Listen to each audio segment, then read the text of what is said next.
Shalom, selamat pagi, selamat berbakti di dalam nama Tuhan Yesus Kristus.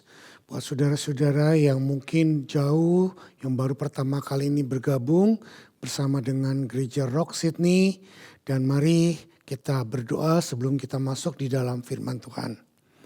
Bapak, kami serahkan waktu ke depan ini, beberapa puluh menit ini di dalam tangan-Mu. Dan di dalam kasih karunia-Mu, dalam anugerah-Mu, urapan-Mu bukan untuk hamba-Mu saja, tetapi juga untuk semua kami yang mendengar, baik di sini maupun di seluruh antero lain dimanapun mereka berada. Tuhan, Kau jamah mereka, dan Roh Kudus biarlah Engkau yang mengerjakan setiap perkataan yang keluar dari mulutku, benar-benar Kau pakai dan Kau urapi untuk menjamah dan memuaskan setiap kebutuhan umat-Mu. Dalam nama Yesus, kami bukan cuma mau menjadi pendengar yang baik, tetapi kami juga mau menjadi pelaku kebenaran firman-Mu yang baik. In Jesus mighty name, haleluya, amin. Nah, saudara yang dikasihi Tuhan, hari ini saya ingin membahas tentang beberapa hal, tetapi yang sangat dasar dan sederhana sebenarnya, yaitu tentang nilai-nilai keselamatan. Dan kita sudah tahu bahwa kita semuanya punya Tuhan yang kita kenal dengan sebutan Trinitas, atau tiga di dalam satu kesatuan, atau juga yang disebut kadang-kadang dengan nama Triunitas, tiga dalam satu kesatuan. Nah, kita sudah tahu Bapa di sorga, Allah Anak, dan Allah Roh Kudus. Dan beberapa minggu yang lalu Pastor Yosia juga sudah berkata bahwa di dalam kekristenan kita, Bapa mempunyai rencana secara sempurna keseluruhan untuk proses keselamatan penebusan manusia dan berkuasa, dan kerajaan sorga berkuasa di muka bumi seperti di sorga. Allah Anak atau Tuhan Yesus adalah yang mengerjakan atau yang melakukan semua rencana Bapa tersebut. Dan Allah Roh Kudus atau Allah yang ketiga, oknum yang ketiga, adalah untuk memateraikan seluruh pekerjaannya. Jadi di sini ada tiga aspek pekerjaan. Tetapi pada hari-hari ini, mungkin minggu ini dan minggu depan, saya akan membahas dua aspek saja, yaitu pekerjaan dari Allah Anak atau Tuhan Yesus, dan juga pekerjaan daripada Allah Roh Kudus. Nah, untuk itu saya memberikan title atau memberikan judul kepada khotbah saya adalah The Two Advocates, atau dua pengacara hukum kita. Nah, untuk itu mari kita baca di dalam Yohanes 14 ayat yang ke-16 sampai 20. Saya ulang, Yohanes 14 ayat ke-16 sampai 20 berbunyi demikian. Aku akan minta kepada Bapa, dan Ia akan memberikan kepadamu seorang penolong yang lain, supaya Ia menyertai kamu selama-lamanya. Ayat 17, yaitu Roh kebenaran. Dunia tidak dapat menerima Dia, sebab dunia tidak melihat Dia dan tidak mengenal Dia. Tetapi kamu mengenal Dia, sebab Ia menyertai kamu dan akan diam di dalam kamu. Ayat 18, aku tidak akan meninggalkan kamu sebagai yatim piatu, aku datang kembali kepadamu. Tinggal sesaat lagi, dan dunia tidak akan melihat aku lagi, tetapi kamu melihat aku, sebab aku hidup dan kamu pun akan hidup. Ayat 20, pada waktu itulah kamu akan tahu bahwa aku di dalam Bapa-Ku, dan kamu di dalam aku, dan aku di dalam kamu. Nah, saudara, beberapa ayat ini menjelaskan kepada kita bahwa Tuhan akan segera pergi dan akan meminta penolong yang lain. Tetapi untuk lebih jelas ya, kita baca lagi beberapa ayat yang lain. Yohanes 14 dalam pasal yang sama, tetapi kita lihat ayat yang ke-23 sampai ke-27. Ayat 23 berkata demikian. Jawab Yesus, jika seorang mengasihi aku, ia akan menuruti firman-Ku, dan Bapa-Ku akan mengasihi dia. Dan kami akan datang kepadanya dan diam bersama-sama dengan dia. Barang siapa tidak mengasihi aku, ia tidak menuruti firman-Ku. Dan firman yang kamu dengar itu bukanlah daripadaku, melainkan dari Bapa yang mengutus aku. Semua itu kukatakan kepadamu, supaya selagi aku berada bersama-sama dengan kamu. Tetapi penghibur, yaitu Roh Kudus, yang akan diutus Bapa dalam namaku, dialah yang akan mengajarkan segala sesuatu kepadamu dan akan mengingatkan kamu akan semua yang telah kukatakan kepadamu. Damai sejahtera ku tinggalkan bagimu. Damai sejahtera ku berikan kepadamu. Dan apa yang kuberikan tidak seperti yang diberikan oleh dunia kepadamu. Janganlah gelisah dan gentar hatimu. Amin. Puji Tuhan. Nah sekarang sebelum kita membahas lebih dalam, lebih detail, saya ingin memberikan sebagai outline, sebagai garis besar pengertian dari beberapa pengertian baku dari ayat-ayat yang kita sudah baca. Yang pertama pengertian yang saya akan nyampaikan, Roh Kudus bukanlah hanya sekedar kuasa, tenaga yang ajaib, tetapi dia adalah seorang pribadi yang utuh. Saya tekankan, Roh Kudus adalah pribadi yang utuh.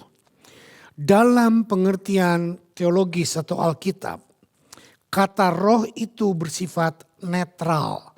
Roh itu neutral, tidak bergender atau tidak berjenis kelamin. Baik pria maupun wanita. Jadi adalah bohong kalau ada orang berkata bahwa malaikat itu laki-laki, malaikat itu perempuan. Tidak, roh tidak bergender. Tetapi secara spesifik Yesus menyebutkan di sini dengan pengertian Roh Kudus adalah sebagai He. He adalah jelas dalam bentuk kata ganti kata orang pertama tunggal sebagai laki-laki. She tentu sebagai wanita. Jadi kita lihat di sini bahwa Roh Kudus bukan cuma sekedar roh, tetapi saya pun tidak mau berkata bahwa Roh Kudus berjenis kelamin laki-laki. Tidak. Sama seperti Bapa, Anak dan Roh Kudus, mereka adalah roh tetapi tidak berjenis kelamin. Dan kami percaya bahwa identifikasi yang dikatakan bahwa Bapa itu adalah figur Bapa. Dan Yesus juga menjelma menjadi laki-laki. Dan Roh Kudus dikatakan He. Memperjelas di sini kepada kita bahwa Roh Kudus bukan cuma sekedar tenaga, bukan sekedar cahaya, bukan api, bukan angin, bukan busan, tetapi dia adalah sebagai oknum, satu pribadi yang utuh. Sehingga Yesus menyebutnya dia He. Sebetulnya yang Yesus katakan adalah dalam ayat-ayat tadi, setelah aku mati, setelah aku pergi kepada Sang Bapa akan mengirimkan seorang pribadi yang lain untuk menggantikan posisiku di antara kamu. Dan dia akan diam di dalam kamu. Itu yang pertama, pengertian-pengertian yang ingin saya sampaikan kepada Anda semuanya. Lalu pengertian yang kedua, dalam ayat-ayat di atas dikatakan, Yesus berkata dalam ayat yang Yohanes 16 ayat yang ke-7, namun benar yang kukatakan ini kepadamu adalah lebih berguna bagi kamu jika aku pergi. Sebab jikalau aku tidak pergi, penghibur itu tidak akan datang kepadamu. Tetapi jikalau aku pergi, aku akan mengutus dia kepadamu. Nah, Bapak Ibu Saudara yang saya kasihi, melalui pribadi yang satu ini kita bisa melihat pribadi Yesus yang seutuhnya. Yang walaupun dunia tidak mengenal dia, karena pribadi yang baru yang diutus oleh Bapa di sorga ini tidak bisa dilihat oleh mata manusia biasa. Jadi karena satu keadaan perencanaan sempurna yang sudah Tuhan lakukan, maka pribadi Yesus harus pergi dari dunia ini. Tetapi kehadiran Yesus melalui sang pribadi yang baru yang Bapa kirimkan ini akan menjadi amat sangat nyata dan lebih nyata daripada pribadi Yesus sebagai manusia biasa. Dan pribadi yang baru yang kita kenal dengan nama Roh Kudus adalah akan tinggal terus di dalam kita selama-lamanya atau sampai kita ketemu dengan Bapa di sorga. Kalau tidak Tuhan Yesus datang yang kedua kali atau kita mati bertemu Dia. Jadi siapakah sebetulnya pribadi yang baru ini? Yesus menyebutnya sebagai seorang penolong yang lain. Nama sebutan itu penolong yang lain diterjemahkan dengan banyak versi. Ada yang menyebutnya comforter, yang berarti bisa memberikan ketenangan dengan memegang tangan, dengan memeluk atau mengelus-ngelus pundak kita, comfort, memberikan kenyamanan, penghiburan. Lalu ada juga terjemahan yang lain dalam Alkitab menulisnya dengan counselor. Counselor yang biasa berarti seseorang yang memberikan nasihat dan menjadi pendengar dari keluhan kita. Jadi counselor adalah kita datang mengeluh dan dia bisa memberikan beberapa nasihat dan solusi dan membuat kita menjadi merasa nyaman. Nah, itulah pengertian counselor. Tetapi juga ada terjemahan yang lain yang seperti kita baca dalam terjemahan bahasa Indonesia. Bahwa disebut juga helper atau penolong. Katakan helper, penolong, helper, bukan perongrong ya. Penolong. Yang bisa berarti menolong kita dalam banyak hal untuk mengatasi ketidakmampuan kita. Contoh misalnya waktu kita nggak bisa ngangkat benda yang berat, maka penolong itu akan menolong buat kita mengangkatkannya. Itu penolong. Tetapi semua comforter, helper, counselor itu semuanya tidak salah. Tetapi untuk kita mengerti lebih jauh, mari kita lihat dalam pengertian bahasa yang sebenarnya, bahasa Yunani. Dari yang diterjemahkan dalam bahasa Indonesia adalah penolong. Sebetulnya menurut bahasa Yunani aslinya itu adalah paraklete. Atau yang berasal dari kata juga parakaleo. Saya ulang, paraklete atau parakaleo. Dan ini terdiri dari dua kata para dan kaleo. Nah mari kita lihat pengertiannya. Kaleo artinya adalah to call or direct someone atau memanggil dan memberikan perintah dan pengarahan kepada seseorang. To call someone is forceful. Memanggil seseorang bukan cuma sekedar kita hey kemari menggape-gape. Bukan. Tetapi to call someone dalam pengertian yang lebih jauh adalah seperti istilah negara. Bahwa presiden memanggil para menteri-menterinya dan presiden memanggil para dewan-dewan perwakilan rakyat dan lain sebagainya. Sudah perhatikan kata memanggil ini punya kuasa. Punya kuasa sebuah kata aktif. Bukan pasif yang mengarahkan bukan hanya dengan perkataan dan saran, tetapi bahkan dengan cara yang tidak nyaman seperti sedikit memaksa kita kepada kebenaran dan goal-goal yang Tuhan punya buat kita. Jadi to call di sini adalah kata panggilan.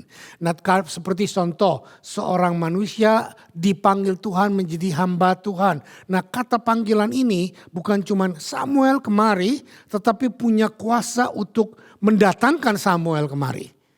Itu yang pertama, kata kaleo. Nah, sekarang kita lihat kata para. Para artinya to come alongside in order to support. Jadi kata para bisa berarti memberi simpati, selalu menjadikan sebuah hubungan dan berdiri di atas sepatu orang lain atau to stand in someone else's shoes. Juga bisa berarti berjalan bersama menyertai seorang sampai ke tujuan. Saudara, kata para yang sering kita dengar, mungkin Anda semua tahu nama paramedis. Paramedis adalah orang-orang yang menyertai kelengkapan medis. Atau kalau kita lihat medis adalah dokter, medical dokter, dan paramedis adalah para perawat, suster. Jadi dokter mendiagnosa, menentukan penyakit, memberikan pengobatan. Nah, paramedis adalah yang mendampingi pasien untuk mengerti tentang obat, meminum obat, memberikan jadwal obat, dan kadang-kadang kalau di rumah sakit meminumkan obat kepada pasien. Jadi dengan kata lain, paramedis atau ini para kaleo adalah orang yang dipanggil mendampingi kita untuk melakukan tugas yang diberikan oleh Tuhan.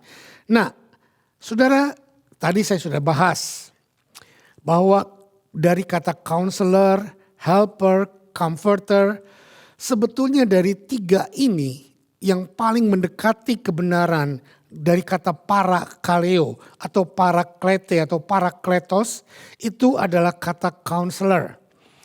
Nah, kata counselor ini bukan cuma sekedar counselor seperti counseling, bukan.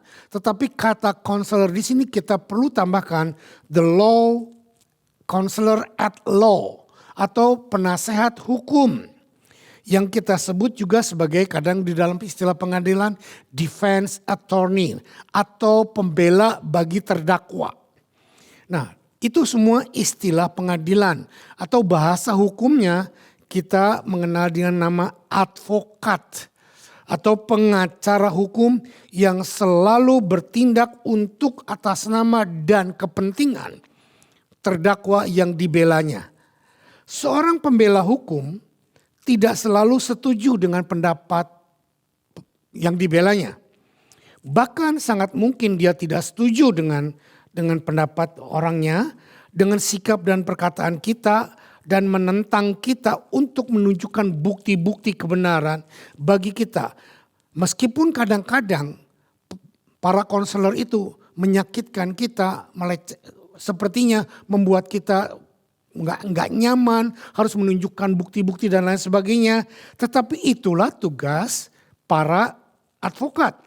Tugas pekerjaan seorang advokat bukan hanya bicara kepada kita, tetapi juga berbicara mewakili kita di hadapan kuasa hukum dan pengadilan untuk memenangkan kasus kita. Nah, sampai di sini coba renungkan sejenak. Saudara mengertikah bahwa pekerjaan advokat itu membela kita? Tetapi bukan sekedar membela kita membabi buta. Tetapi membela kita, menyelidiki hati kita, lalu berbicara atas nama kita, lalu mendampingi kita untuk memenangkan perkara kita. Nah, dalam ayat di atas, Yesus menyebutkan Roh Kudus sebagai penolong yang lain. Ayat 16 kita lihat. Kita lihat dalam ayat yang ke-16. Aku akan minta kepada Bapa dan ia akan memberikan kepadamu seorang penolong yang lain, supaya ia menyertai kamu selama-lamanya. Jadi kita bisa simpulkan ada dua penolong, atau ada dua pembela, atau ada dua advokat kita. Kalau Roh Kudus adalah advokat yang kedua, penolong yang lain, advokat yang lain. Jadi siapakah advokat yang pertama bagi kita? Mungkin saudara gak pernah mendengar ini. Kita pernah mendengar bahwa pekerjaan Roh Kudus adalah pengacara bagi kita. Nah, sekarang untuk minggu ini saya akan mengkonsentrasikan diri kita kepada pengacara yang pertama. The first advocate. Yuk kita buka. Kita buka sekarang 1 Yohanes 2 ayat 1 sampai 2. Saya ulang. 1 Yohanes pasal 2 ayat 1 sampai 2 berbunyi demikian. Anak-anakku, hal-hal ini kutuliskan kepada kamu supaya kamu jangan berbuat dosa. Namun jika seorang berbuat dosa, kita mempunyai seorang pengantara pada Bapa, yaitu Yesus Kristus yang adil.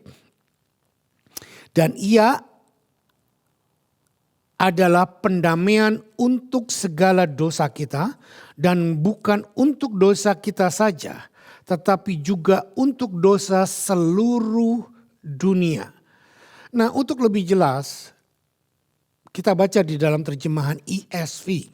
Di dalam terjemahan ESV ada beberapa kata yang kelihatannya lebih jelas untuk bisa dimengerti. Dalam terjemahan ESV, 1 Yohanes 2 ayat 1 berkata demikian.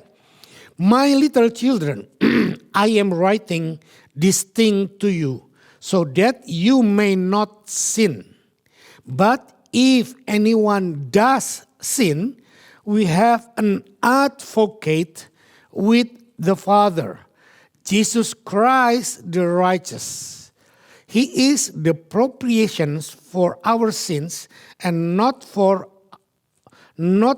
our only, but also for the sins of the whole world. Jadi jelas, kita lihat lagi. Saya ulangi lagi ayat yang pertama. But if anyone does sin. Jadi jika seseorang berbuat dosa, dan kita pasti sudah, sedang, dan akan berbuat dosa, we have an advocate with the Father. Kita punya seorang pengacara hukum di hadapan Bapa, Jesus Christus the righteous. Yesus Kristus itulah yang adil, yang benar. Wow. Jadi kita bisa simpulkan crystal clear di sini, jernih dan jelas seperti kristal. Satu, Yesus adalah the first advocate kita yang berbicara di hadapan sidang mahkamah kerajaan sorga, di hadapan hakim agung Bapa. Dia adalah pengacara kita yang pertama. He is the first advocate. Yang kedua, seperti yang Yesus katakan tadi, bahwa dalam Yohanes ayat 16, aku akan minta kepada Bapa, ia akan memberikan kepada kamu seorang advocate yang lain. Siapa dia? Yaitu Roh Kudus. Jadi yang pertama, the first advocate adalah Jesus. The second advocate adalah Roh Kudus. Sampai sini saya harap saudara semua bisa jelas mengikuti saya. Lalu saya menyimpulkan di sini, saya membuat sebuah statement. We have to know the key to understanding that to give. Saya ulang, we have to know the key to understanding that to give salvation to us, not only Jesus' work on the cross, but also the Holy Spirit work in our heart. Saya terjemahkan secara simpel, secara sederhana, bahwa dalam hal mengerjakan keselamatan. Keselamatan di sini adalah soteriologi, jadi bukan cuma sekedar mati masuk surga, tapi keselamatan adalah untuk semua rencana Tuhan digenapi buat kita di muka bumi seperti di surga. Jadi saya ulang, statement saya adalah ini, bahwa untuk memberikan keselamatan kepada kita, Yesus bukan cuma Yesus yang mati di kayu salib saja, tetapi kita juga mengalami dan harus menerima pekerjaan Roh Kudus di dalam hati kita. Jadi ada dua oknum pembela yang bekerja. Yesus bekerja mati di kayu salib, dia memberikan firman, dia menebus kita. Lalu juga ada pembela kedua, yaitu Roh Kudus yang terus akan bekerja di hati kita. Ini pernyataan pribadi saya sekarang. Kalau kita tidak mengerti dan menerima pekerjaan Yesus di atas kayu salib sebagai the first advocate, maka kita tidak akan bisa mengerti dan menerima pekerjaan Roh Kudus sebagai second advocate dalam hidup kita sama sekali. Saya ulang ya. Saudara boleh setuju, boleh tidak, tapi ini pengertian saya. Bahwa kalau kita tidak menerima pekerjaan the first advocate, yaitu Yesus Kristus yang bekerja memperbaharui hidup kita dengan firman-Nya, dan dengan mati di kayu salib menggantikan semua hukuman-hukuman dosa dan maut bagi kita, maka kita akan sulit menerima tidak mungkin bukan sulit menerima pekerjaan second advocate di dalam hidup kita. Saudara tahu kenapa? Karena Roh Kudus tidak akan bekerja, atau pengacara kedua tidak akan bekerja kalau kita tidak ada di dalam Yesus Kristus. Oke, saya teruskan. Sekarang untuk kita mengerti lebih jauh, seperti saya katakan tadi, saya akan masuk dalam pekerjaan Yesus sebagai the first advocate. Apa yang Yesus kerjakan sebetulnya bagi kita, baik di atas kayu salib, baik dengan memberikan firman-Nya. Yesus bukan cuma mati di atas kayu salib untuk menebus semua dosa dan kesalahan kita, supaya kita bisa diampuni oleh Bapa Surgawi. Tetapi Yesus juga mengambil tempat bagi kita untuk menggantikan kita yang tidak mungkin diperbaharui, dan dia menjadi yang dikatakan tadi propitiation, menjadi pembayar bagi dosa, dan dia adalah yang berkata mewakili kita di hadapan Bapa. Inilah yang Yesus katakan kepada murid-muridnya di atas kamar loteng di Yerusalem pada waktu perjamuan malam terakhir sebelum Yesus disalibkan. Dalam Yohanes 14 ayat yang ke-16, Yesus berkata demikian. Aku akan minta kepada Bapa dan Ia akan memberikan kepadamu seorang penolong yang lain, supaya Ia menyertai kamu selama-lamanya. Saudara perhatikan, kita sadari atau tidak, seorang manusia yang sudah diciptakan oleh Tuhan dengan sebuah perlengkapan rohani yang Tuhan taruh di dalam roh kita, yang kita sebut adalah standar kebenaran atau keadilan baku dari Tuhan, atau yang bahasa Indonesia kenal dengan sebutan kata hati nurani, atau dalam bahasa Inggris dikatakan conscience. Apakah itu sebenarnya conscience? Apakah itu sebetulnya hati nurani? Dan saya dalam bahasa hukum pengertian saya menulisnya sebagai standar kebenaran dan keadilan atau the bar of justice. Yuk kita lihat sekarang untuk bukti ayatnya. Roma pasal 2 ayat yang pertama. Roma pasal 2 ayat yang pertama berbunyi demikian. Karena itu, hai manusia, siapapun juga engkau yang menghakimi orang lain, engkau sendiri tidak bebas dari salah. Sebab dalam menghakimi orang lain, engkau menghakimi dirimu sendiri. Karena engkau yang menghakimi orang lain melakukan hal-hal yang sama. Saudara perhatikan, Paulus menulis di sini. Waktu kita menyadari dan melihat kesalahan orang lain, kita sering condemn, kita sering menyalahkan, kita sering berkata, gak benar. Dan tanpa kita sadari, kita pun melakukan ketidakbenaran atau dosa yang sama. Nah, sebagai pencipta semua umat manusia, dan Tuhan sudah menempatkan rohnya sejak awal penciptaan, dan menerapkan jati dirinya di dalam semua manusia. Di dalam alam bawah sadar kita atau roh kita atau hati nurani kita atau conscience kita.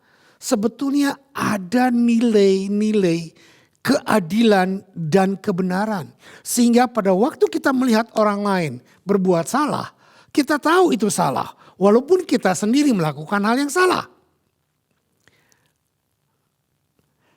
Contoh. Semua orang tahu anak Tuhan atau bukan bahwa bohong itu salah. Bahwa menipu itu salah.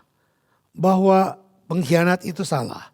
Bahwa perzinahan itu dosa dan lain sebagainya. Itu subconscious kita tahu semuanya. Tetapi ada satu hukum yang lain yang juga menguasai kita. Bahwa kita tahu salah. Tapi kita tidak bisa menghindari kesalahan itu. Dan kita buat juga seperti itu. Mari kita baca di dalam Roma 2 ayat 15 dan 16. Saya ulang, Roma 2 ayat 15, 16. Sebab dengan itu mereka menunjukkan bahwa isi hukum Taurat ada tertulis di dalam hati mereka. Dan suara hati mereka turut bersaksi. Dan pikiran mereka saling menuduh dan saling membela.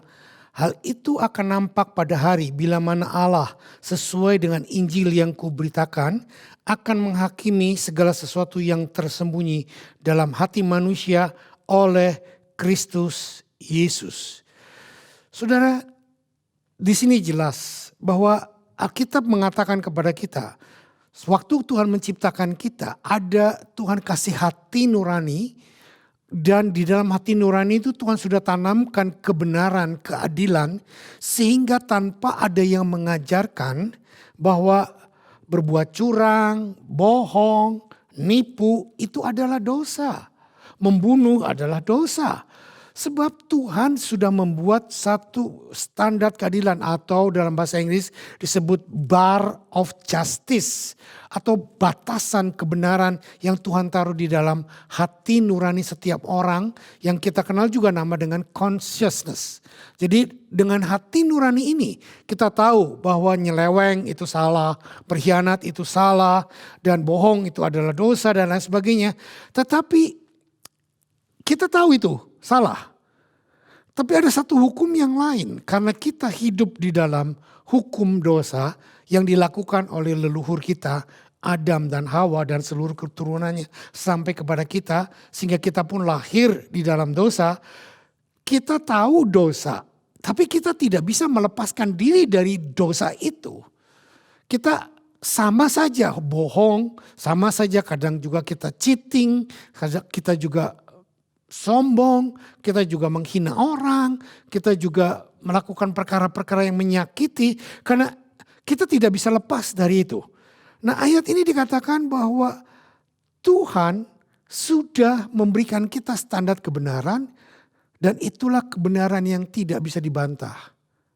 Tapi juga kita tidak bisa melepaskan diri dari hukum dosa. Satu hari kita akan diperhadapkan kepada pengadilan Kristus. Dan Injil firman Allah yang dikatakan akan menghakimi kita yang tersembunyi di hati kita oleh Yesus Kristus. Juga itu sebabnya kita perlu seorang pengacara yang sangat handal, yang bukan cuman sudah mengerti hukum, tetapi dia sudah melakukan semua hukum dan dia sudah menjadi orang yang sangat benar. Dan pada waktu yang bersamaan dia memberikan kebenarannya kepada kita. Ayat di atas mengatakan kepada kita bahwa Yesus adalah advokat bagi kita. Pembela bagi kita adalah sebuah kenyataan yang harus kita hadapi. Dalam sebuah pengadilan Kristus.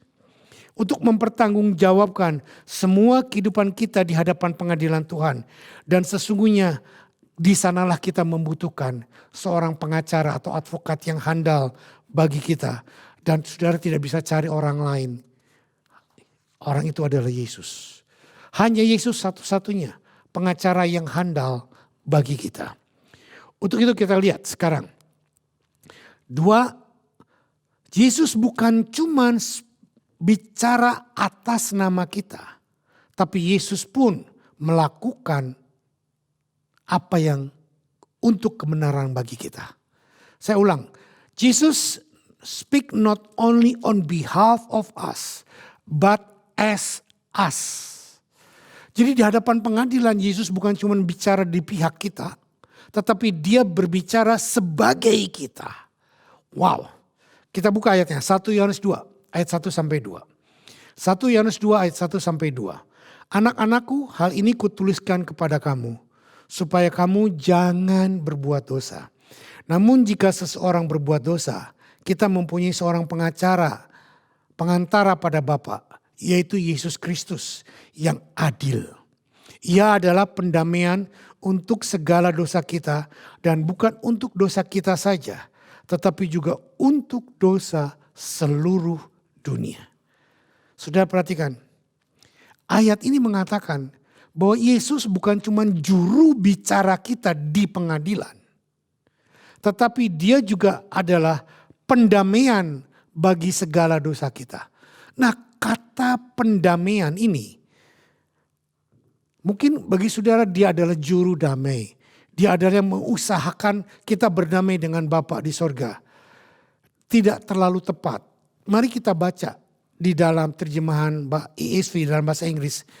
Berbunyi demikian. Di dalam ESV 1 Yohanes 2 ayat 1 sampai 2 berkata demikian. My little children, I am writing these things to you so that you may not sin. But if anyone does sin, we have an advocate with the Father, Jesus Christ the righteous.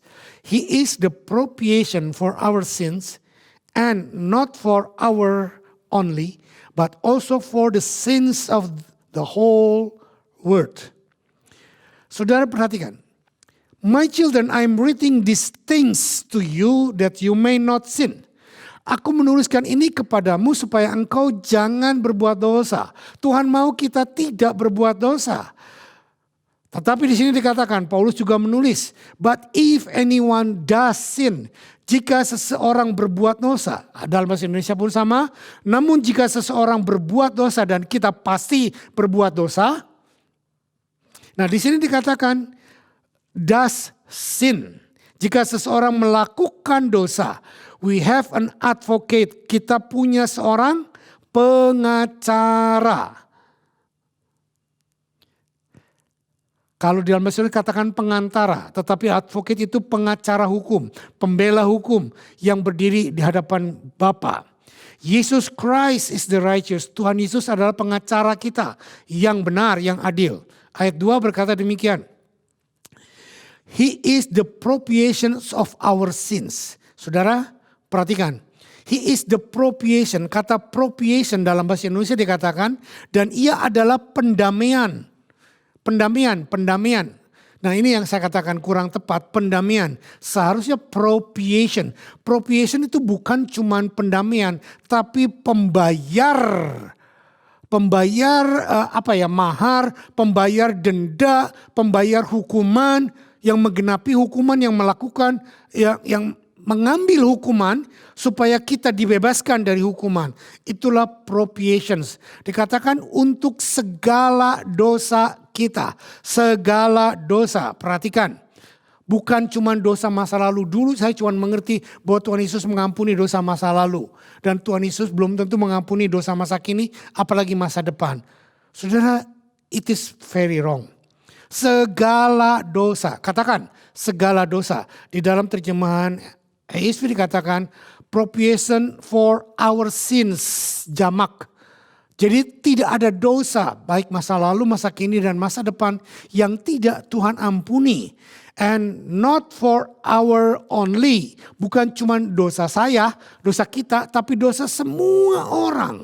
The sins of whole world. Lagi-lagi di sini katakan jamak. Dosa-dosa seluruh dunia sudah dia pikul di atas kayu salib. Dan dia sudah ambil semuanya. Dan dia berikan kebenarannya. Dia berikan keadilannya. Dia berikan damai sejahteranya.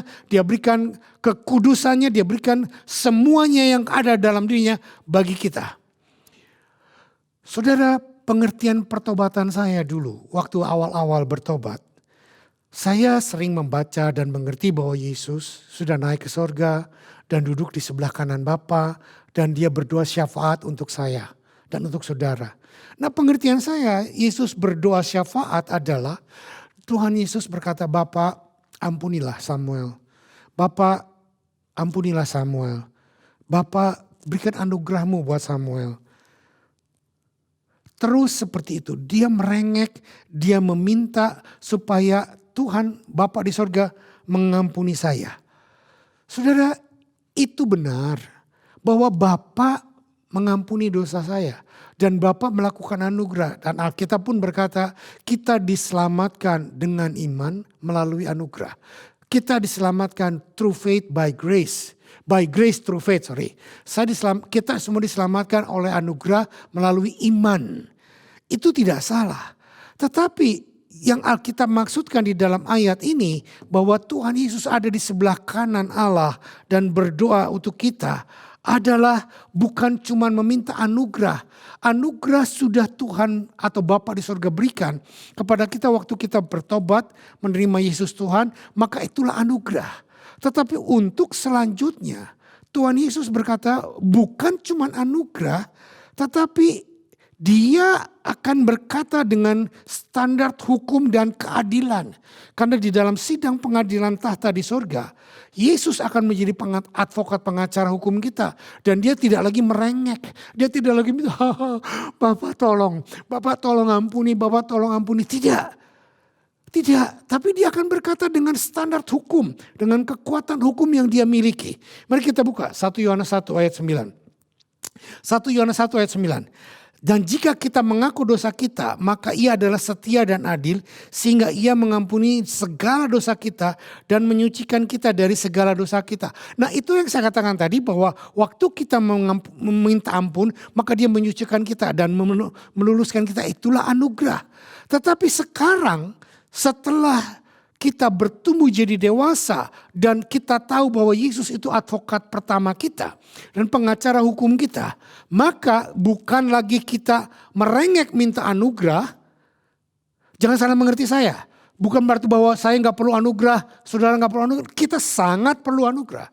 Tetapi selain anugerah, kita juga punya orang yang berbicara secara hukum dan keadilan.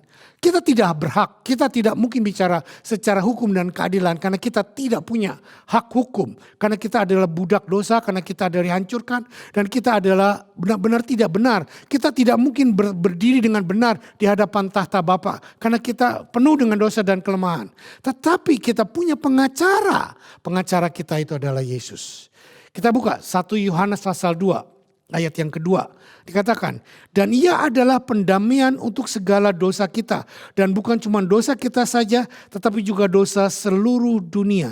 Jadi sekarang pengertian saya di sini, ketika Yesus menghadap tahta pengadilan Bapa di sorga, dan Dia berdoa syafaat, Dia berkata kepada Bapa seperti ini, Bapa, Samuel Yusuf, anakku yang percaya kepadaku, memang sudah bersalah. Memang sudah terbukti berdosa. Dan secara hukum, secara firman-Mu, secara keadilan-Mu, secara kebenaran-Mu, Samuel memang layak untuk dihukum dan dibinasakan. Karena dosa-dosanya memang seperti itu. Tetapi Bapak, lihatlah aku. Akulah putramu. Dan lihatlah darahku yang tercurah di kayu salib. Darahku sendiri aku persembahkan sekarang kepadamu sebagai penebusan dari semua kesalahan dan dosa Samuel. Di atas kayu salib, aku sudah membayarkan lunas semua dosa-dosanya Samuel, semua kebejadannya Samuel, semua kehancurannya Samuel, baik di masa lalu, baik sekarang maupun yang akan datang. Bapa di sorga, lihatlah aku. Lihatlah kebenaranku. Jadi ya Bapa yang adil. Karena Engkau sendiri berkata, semua dosa sudah diampuni oleh darahku. Maka Samuel sudah bisa dibenarkan karena darahku. Jadi tidak mungkin Samuel diadili kembali. Karena dia sudah adil, dia sudah benar karena aku. Saudara, lihat gak pengertian ini? Kalau saudara melihat pengertian ini,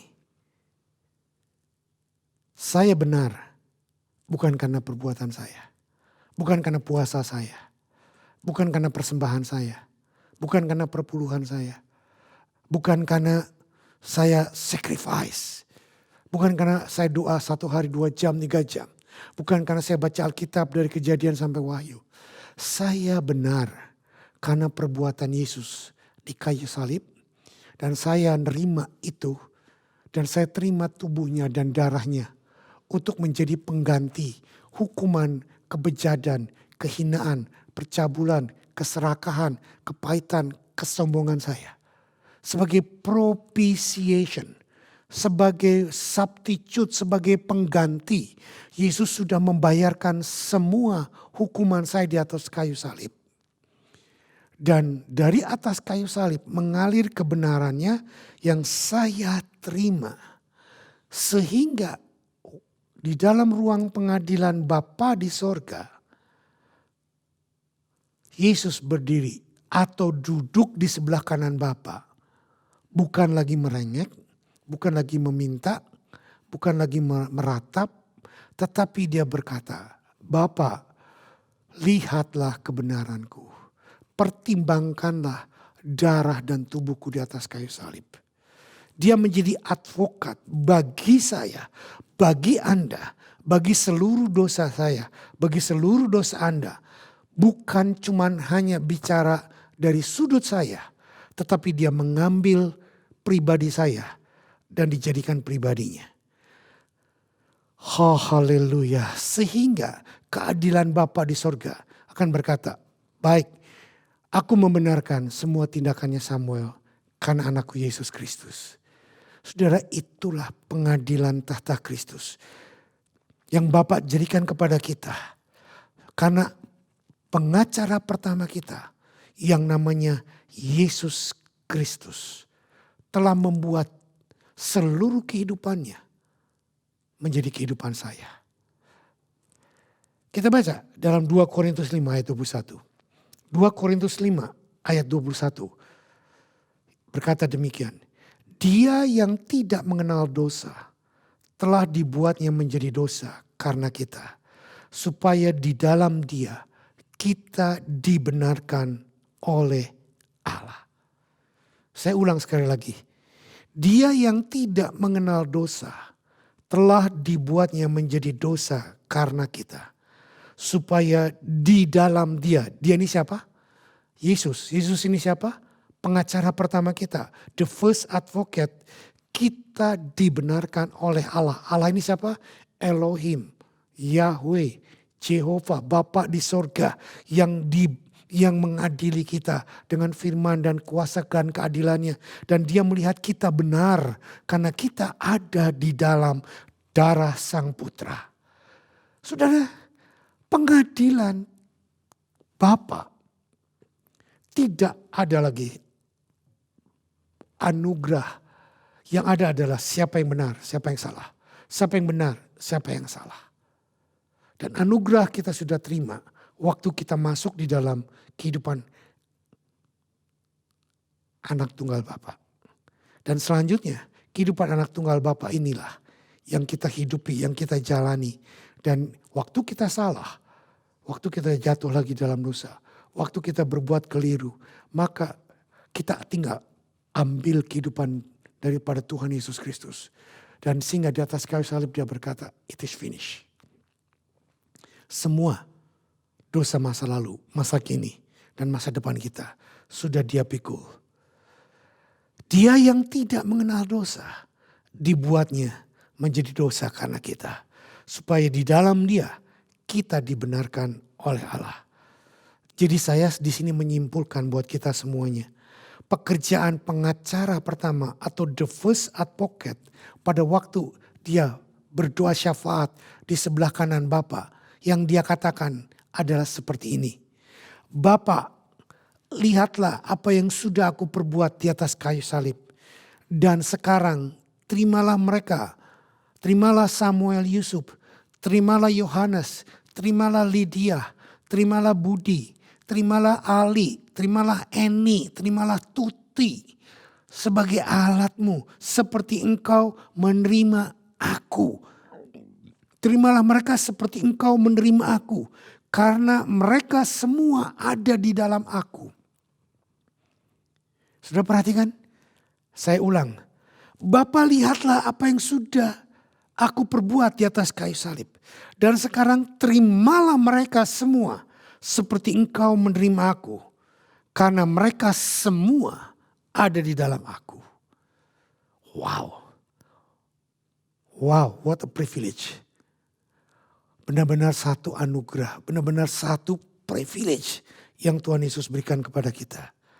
Jadi tugas the first advocate bagi kita adalah terus berkata, Samuel salah Tuhan, Samuel berdosa Tuhan, tetapi aku sudah menebusnya.